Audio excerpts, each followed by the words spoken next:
Bonjour et bienvenue dans cette nouvelle analyse d'une chanson de BTS. Aujourd'hui, on va se concentrer sur la 11e chanson de l'album Arirang qui est sorti en mars 2026 et qui s'intitule They Don't Know About Us. Une chanson qui a été coécrite par plusieurs membres de BTS tels que Jimin, RM, Suga et J-Hope, accompagnée à la coécriture par P-Dog qui est également le producteur et le parolier historique du groupe. Il a également coproduit la chanson. Et pour celle-ci, BTS est également entouré de plusieurs artistes à la coécriture et à la coproduction. La chanson commence de la façon suivante. Ils ne savent rien de nous, comment ta voix peut calmer la mer, ils savent. Ce premier passage dit tout haut le message de la chanson. La première phrase oppose le nous qui symbolise BTS aux autres. Cela peut être les médias, cela peut être le public, en tout cas des personnes qui ne connaissent pas le groupe, ce qui fait directement référence au titre de la chanson. L'opinion des autres porte sur la voix qui peut calmer la mer. Cette idée de voix qui peut calmer la mer est à prendre comme une métaphore qui symbolise le fait que la musique de BTS a un impact sur le monde, représenté ici par la mer, comme c'est le cas dans la chanson Swim, qui tourne autour de la métaphore marine. Donc l'opinion des autres porte sur la musique de BTS et son impact. Cependant, il est affirmé d'emblée que cette opinion est fausse. Ainsi, le premier passage nous dit clairement que le message de la chanson porte sur l'opinion des médias et du public sur la musique de BTS, en prêtant à BTS des choses qui n'existent pas, d'où le fait que lorsque BTS s'exprime pour répondre à tout cela, ils mettent en avant le fait que les gens ne savent rien d'eux. La chanson continue ensuite par un second passage. Je peux te montrer de l'amour, je peux te montrer. Si tu veux me connaître, que puis-je faire pour toi? Il n'arrête pas de demander ce qui était si différent. Je réponds, je ne sais pas non plus. Tout le monde entend l'histoire qu'ils veulent, ils ont explosé à cause de ça, j'en suis sûre. On est juste des grands garçons, aka des enfants de la campagne, c'est juste l'idée, fermez-la, fermez-la. Dans ce second passage, on retrouve l'idée exposée dès le premier passage, puisqu'ici BTS s'exprime en utilisant le je, donc en parlant à la première personne, et ce qu'ils veulent mettre en avant, c'est l'amour, comme on le voit avec la première phrase, je peux te montrer de l'amour, je peux te montrer. À cet amour qu'ils essayent de répandre à travers leur musique, vient s'opposer le désir des autres de les connaître, comme on le voit avec la seconde phrase, si tu veux me connaître, que puis-je faire pour toi? Puis la troisième phrase est une dénonciation des mêmes questions qui leur sont adressées sans cesse, pour essayer de comprendre leur succès. À cela, BTS répondent tout simplement qu'ils ne savent pas non plus. Puis, la phrase suivante met en avant le fait que les gens plaquent sur le groupe leurs propres projections, c'est pourquoi il est fait mention d'histoire. Tout le monde entend l'histoire qu'ils veulent. On a également des paroles rapportées. Ils ont explosé à cause de ça, j'en suis sûre. On est toujours dans l'idée d'essayer d'exprimer le succès du groupe.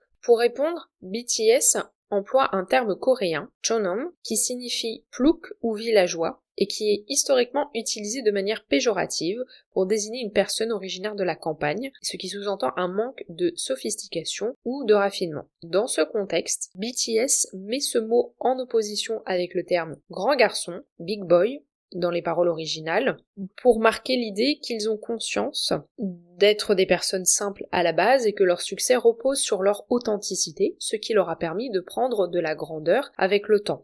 Comme certains médias cherchent à mettre en avant que leur succès découle d'une construction plus complexe, pendant plusieurs années ils ont même parlé de la formule BTS, dans ce passage, le groupe vient appuyer le fait que leur travail met en avant ce désir d'authenticité auprès du public sans qu'il y ait plus de complexité à y trouver. C'est pourquoi il termine le passage avec la répétition de « fermez-la ». La chanson continue avec un troisième passage. Tiens le coup, détends-toi et prends un bain moussant. Fais le calcul et vas-y, dis juste ce que tu as à dire. C'est difficile et ça, nous ne pouvons pas l'expliquer. Chaque fois qu'on essaye d'expliquer, on trouve ça difficile. Ici, BTS s'adresse à eux-mêmes, là où depuis le début de la chanson c'était plutôt une réponse aux personnes qui les entouraient. Ici, les paroles comportent l'idée de se calmer, avec l'utilisation du verbe se détendre et la mention du bain moussant, un élément qui est associé à un moment de calme et de repos. C'est aussi une façon de montrer que toutes ces questions ont quand même un impact psychologique assez fort sur eux et qu'ils doivent toujours être dans une certaine forme de calme et de discipline pour continuer à répondre. Comme on le voit avec la seconde phrase, fais le calcul et vas-y, dis juste ce que tu as à dire. On voit avec la fin de cette phrase qu'ils sont dans un état d'esprit où ils doivent juste répondre bêtement aux questions qui leur sont posées. La suite et fin du passage insistent néanmoins sur l'idée que même pour eux, c'est compliqué d'apporter une explication à ces questions, comme on le voit avec la répétition du mot difficile.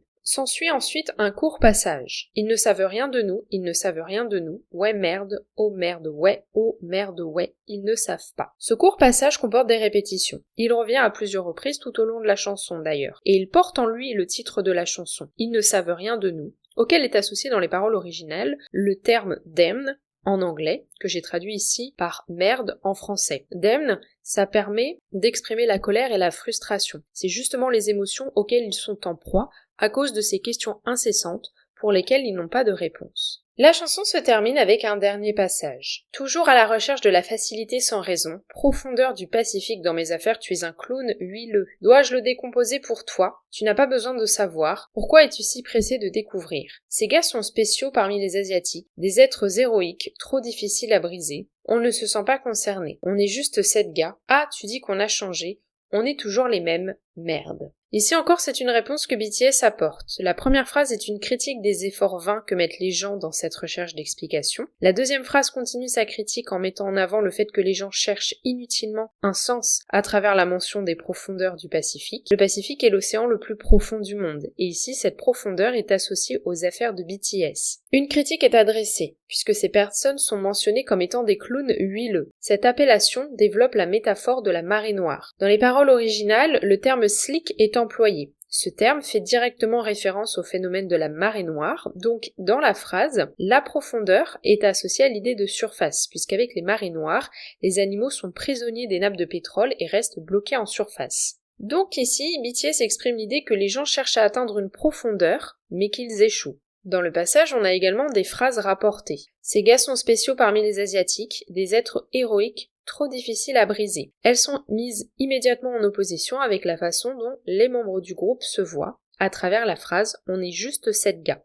Encore une fois, on a une idée d'authenticité qui est exprimée. Une autre idée exprimée dans ce passage est l'idée de changement, qui provoque la colère du groupe. Ça fait plusieurs années que les médias commencent à plaquer cette idée sur BTS. Encore une fois, c'est mis en opposition avec la façon dont le groupe se perçoit, comme on le voit avec la dernière phrase du passage. « Ah, tu dis qu'on a changé, on est toujours les mêmes, merde ». En conclusion, cette chanson a pour message la dissonance entre la façon dont le groupe est perçu par les médias et la façon dont les membres du groupe se perçoivent eux-mêmes. Déjà, on voit qu'ils sont présentés plus grands qu'ils ne se représentent, avec un côté extraordinaire attaché à leur personne, de par le succès du groupe, en opposition à l'idée d'authenticité et de simplicité que ressentent les membres. On voit aussi la colère et la lassitude, provoquées par ces mêmes questions depuis des années, tentent de comprendre le succès du groupe, sachant que les personnes qui se posent ces questions ne trouvent pas vraiment d'explication, tout comme les membres du groupe n'ont pas d'explication à aborder. Ainsi, la répétition de la phrase qui correspond au titre de la chanson « Ils ne savent rien de nous » exprime cet agacement, cette frustration et la lassitude du groupe, ainsi que l'idée de répétition, puisque dans la répétition de cette phrase qui intervient tout au long de la chanson, on peut y voir la répétition des questions que posent les médias depuis des années. J'espère que cette analyse vous aura plu. N'hésitez pas à me dire ce que vous en avez pensé en commentaire. Si vous avez aimé le podcast, n'hésitez pas à laisser un pouce bleu et à vous abonner si ce n'est pas encore le cas. Vous pouvez aussi le partager aux personnes autour de vous qui s'intéressent à BTS et à la K-pop. On se retrouve lundi prochain à 18h pour une nouvelle analyse d'une chanson de ce nouvel album.